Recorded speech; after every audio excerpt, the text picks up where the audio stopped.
এই জুলাই যোদ্ধাদের, জুলাই আহতদের যারা এবং জুলাই শহীদদের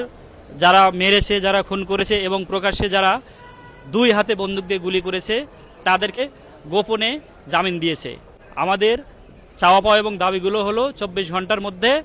এই খুনিদেরকে আইনের আওতায় আনতে হবে, আমাদের নিরাপত্তা নিশ্চিত করতে হবে এবং যারা জামিন দিয়েছে ডিসি মহোদয় সহ যারা অ্যাটর্নি জেনারেল ছিল, যারা অ্যাডভোকেট ছিল, তাদের সবাইকে চাকরিচ্যুত করে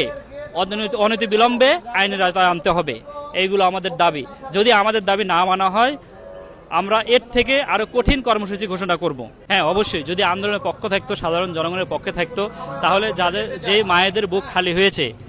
যেই ভাইয়েরা আহত হয়েছে, যারা পঙ্গুত্ব কমপক্ষে প্রায় 500 জন, মানে 497 জন বা 95 জনের মতো 100 হারিয়েছে, তো